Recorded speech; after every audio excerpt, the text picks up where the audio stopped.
Okay, welcome back. I'm getting more excited each training here because we're almost done with the basic trainings.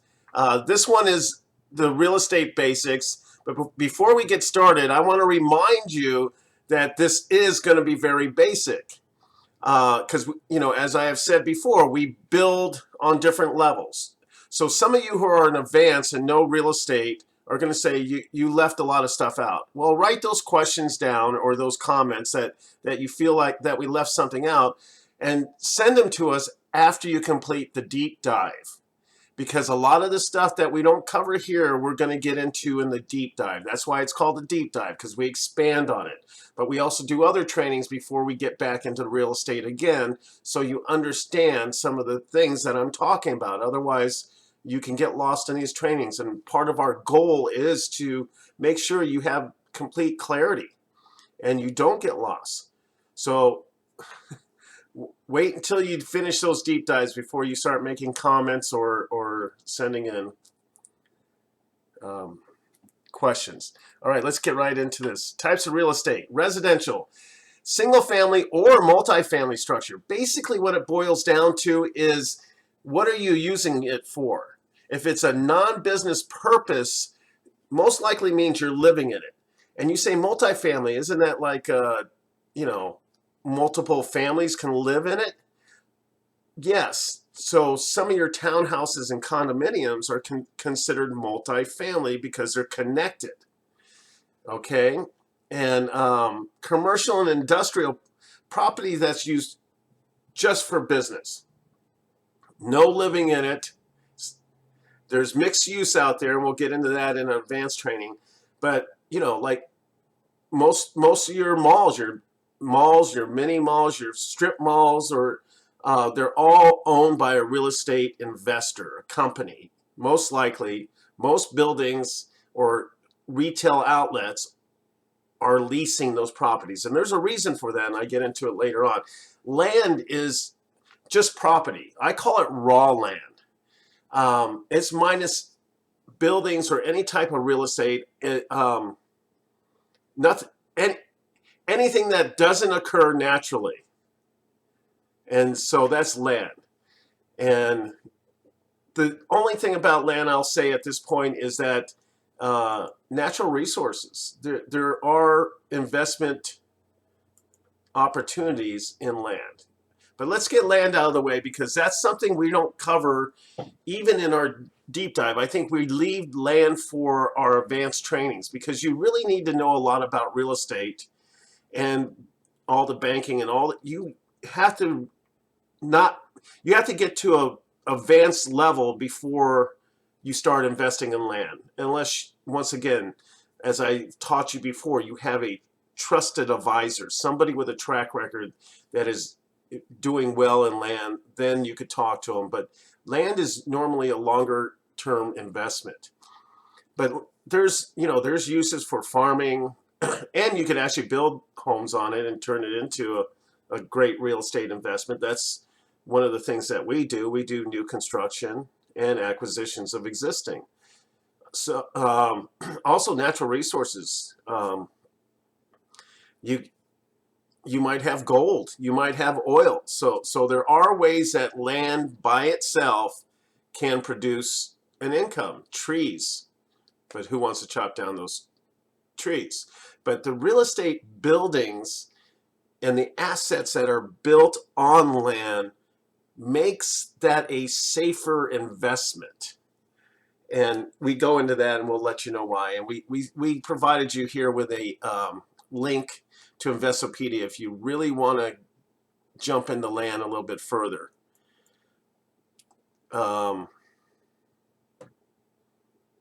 Okay, a little bit of a lag time there. Residential, it's single family detached or single family residence. Most of the time you're going to hear it called single family residence because they're talking about homes that are people's residence that they live in. The reason for the definition of single family detached is it's not multifamily. It's not connected to another building. It's one family lives in it. So it's considered a standalone. It's one door gets you into the whole thing.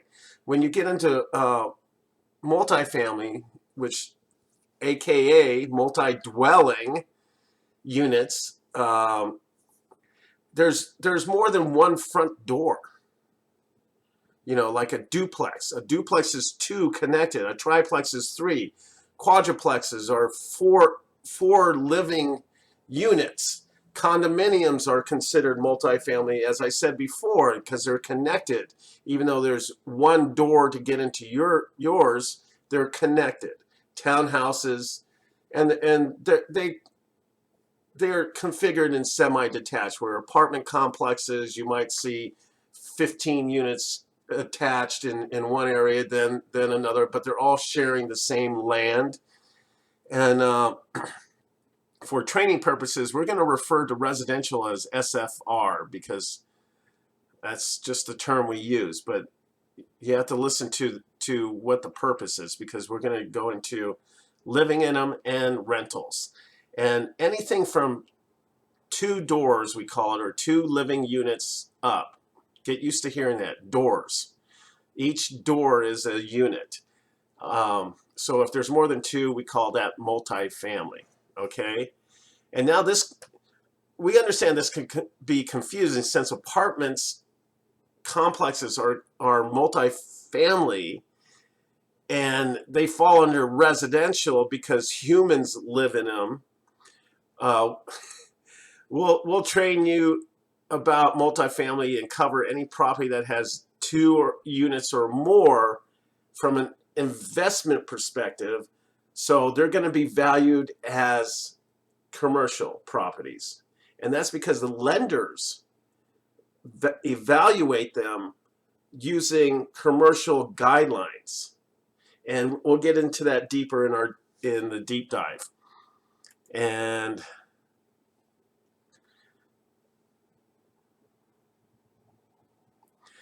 okay, when a property is rented or used for business, it's considered commercial. So your single family detached, or SFR, I should put SFR here instead of SFD, your single family residence can be considered commercial. Apartments are commercial. Leisure properties like hotels and motels are commercial, those are just short-term rentals. Those are no different than an apartment complex. Well, there's some difference. They usually have restaurants and other things besides just a pool, a workout area like apartments do.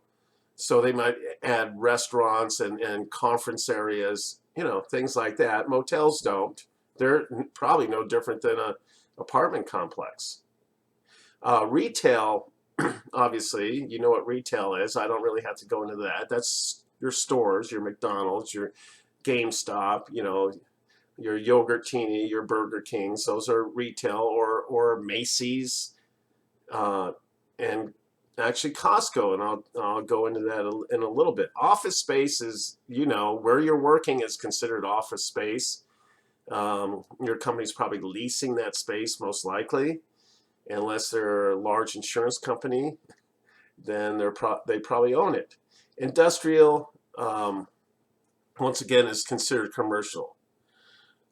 Single-family residence and apartments are put in this category because the use, once again, the use, how you're using it. You're using it as a business, for business reasons, to generate an income, and you're leasing it. And when you decide to rent your home out, it becomes a commercial property, and you have to follow commercial property laws written by your local government. So your city laws, there's usually laws. If you own more than, I think in Arizona, if you own 4, you have to start paying taxes. Or I pay taxes on mine, in addition to the property taxes. You pay city taxes for using it as a rental property. And even the governments classify apartments as a commercial property, since the lenders evaluate them that way. So do the local governments. They think of them as commercial properties. So not to worry about the details too much, but just to know what the different types are. I'm probably giving you a lot more information than I planned on, but this is just one of my favorite subjects. I mean, all the subjects that I teach are really, really my favorites, but office and retail space are also commercial, but they're both defined by usage once again, and it's all about the planning. So you're going to hear that about planning, and you're going to also see that most businesses lease their space, and there's a reason for that. It's about asset protection and liability. Um, Industrial. This is, used for production. It could be warehousing. I believe Amazon is a good way to look at it because they have huge warehouses. They ship all your stuff. But there's an exception, like Costco. There could be exceptions. Costco is a warehouse, but it's considered retail property because you go there and buy stuff. As in Amazon, you don't go there and buy stuff. You do it over the internet, and they just ship out of it. So it gets into different classifications. I just trying to stress the different classes of real estate, okay? And they're determined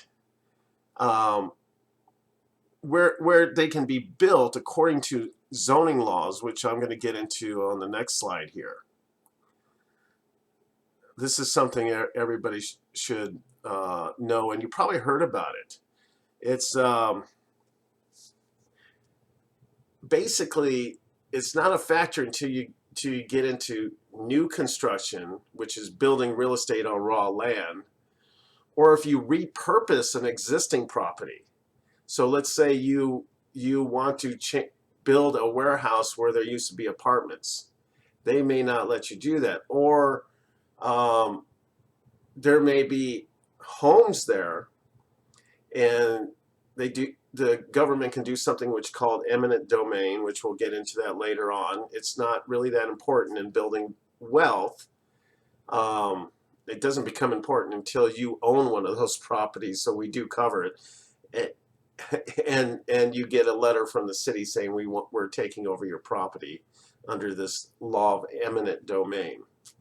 But zones, basically, they restrict the type of real estate that can be built there.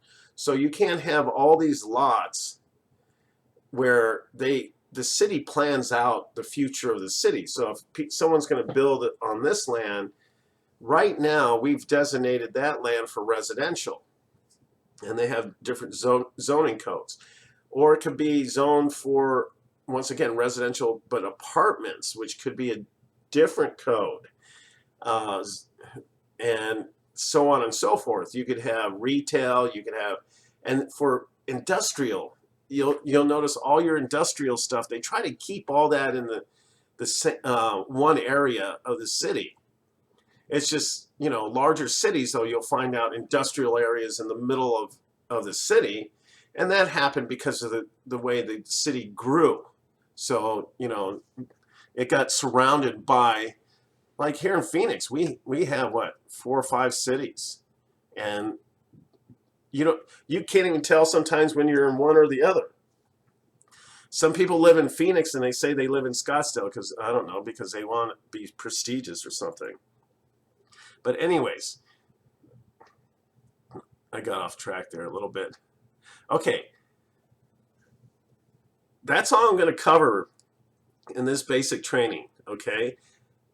To continue to build your knowledge little by little, this planting the seeds, because I don't want you to get overloaded and confused. A lot of people say, God, this is too much information. That's why I want to feed it to you in little bits. You'll forget some of this, but you can always come back to these trainings. If you paid for the subscription, and you keep your membership up, you could have this for forever to go back and reference, okay? And our goal is to be as clear as possible. So once again, write down those questions or those things that you believe we missed, and we'll get back to to it in the deep dive, but if we do miss it, let us know. We want to know. Or if you get through the deep dives and you're like, I don't get it, that's okay. Email us, let us know. We want you to be successful. This is about your success. And we want this training platform to be successful, and it can't be unless people are clear about what we're teaching here. All right, so I want to thank you very much, and we'll get on to the next training.